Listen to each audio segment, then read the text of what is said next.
reliant on God and followed his commandments. And then there's the other part of the family that didn't.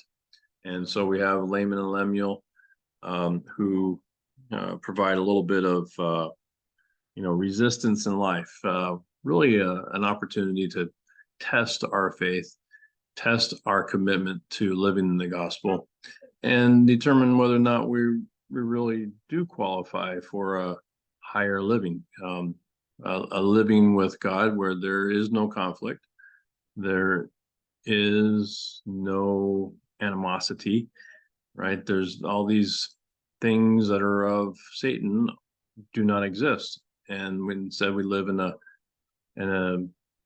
place of peace and harmony. But I don't think we really get to that place of peace and harmony until we really understand the good from the bad. In fact, that reminds me of a conversation, or actually the lesson we did with the youth last week in Sunday school, where we're talking about your freedom to choose, and the reality that we must have opposition in all things in order to be able to exercise our free agency. And so in this, in these chapters, we see how effectively, Lehi passes away, family starts to grow in contention. Laman and Lemuel want to kill Nephi. Nephi gathers up those who want to be with him and live in a state of happiness or harmony, and they move out, right? And from there, then there's several other things he does. He teaches them how to make weapons. He teaches them how to be industrious. He teaches them how to do a variety of things that he had learned himself. And so if we just focus here on the Lord is merciful to his people and will fulfill his covenants, I just think through this, and let's just read this. Well, that's already in 6 through 8, but we find that throughout this time, even though there is difficulty, the Lord helps, blesses, prospers the people, and we can do the same. So maybe a shorter message this week, but let's stay focused on the messages we're reading and studying in the Book of Mormon. Find how we can be more true to the faith, how we can be more covenant making and covenant keeping people, and see how we can adjust our behaviors towards that end. And so I say that in the name of Jesus Christ, amen. And a lot of folks wonder, well, how does that reflect, how this applies to accounting 201?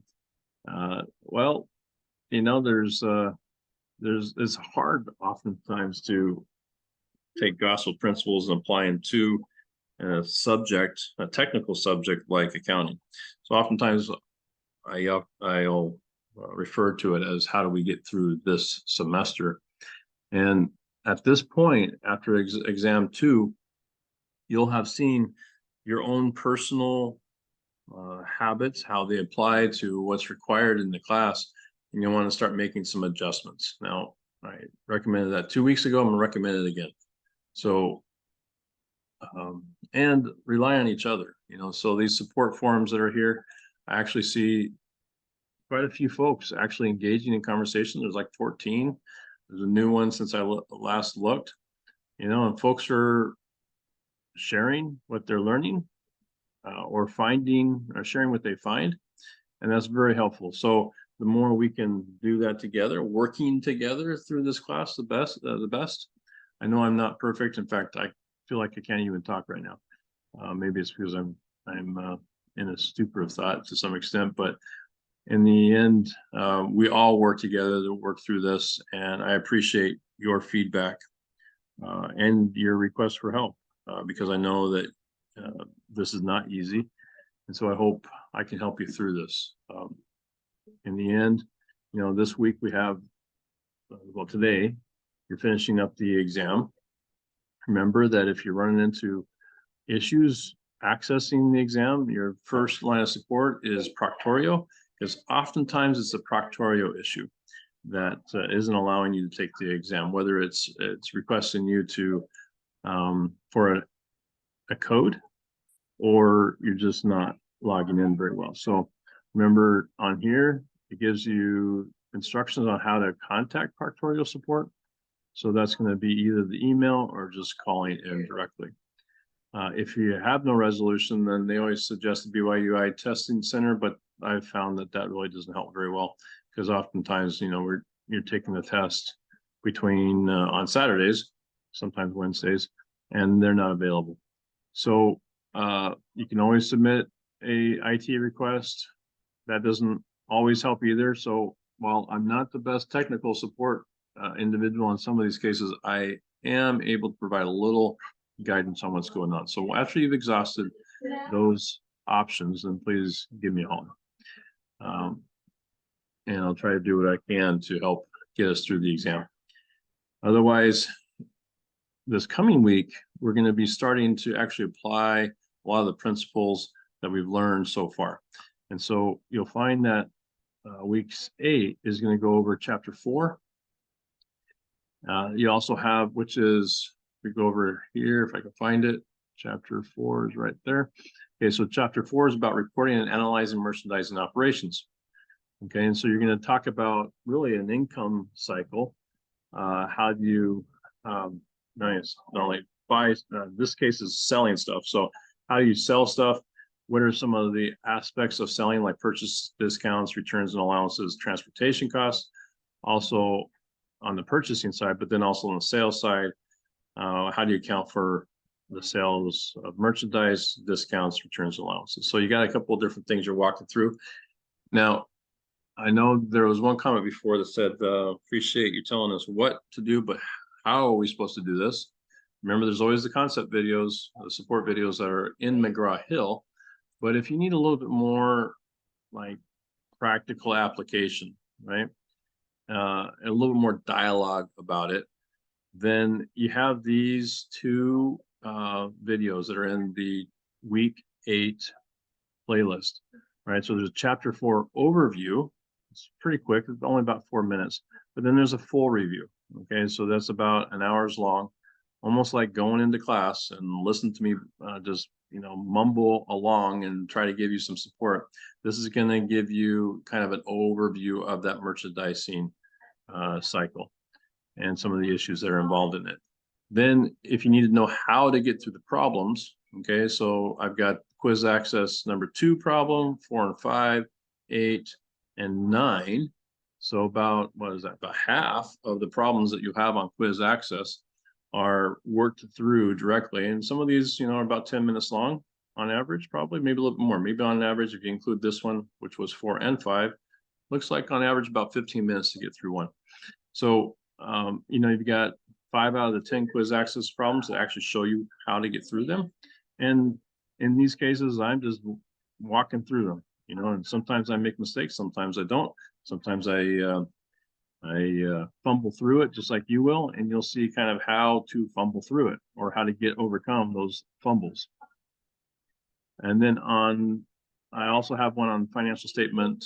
I think it's 1 problem review. So that's another 15 minutes or so to get through that one. So that hopefully that gives you the hows to work through these problems that you'll be facing in chapter 4. I've got some other videos in here that largely are just generic in nature, so I can't really say whether or not they'll be helpful or not. But if you feel like it, feel free to, you know, do a double time, skip through type of a thing on some of these and see if there's any other material in there that might help you out.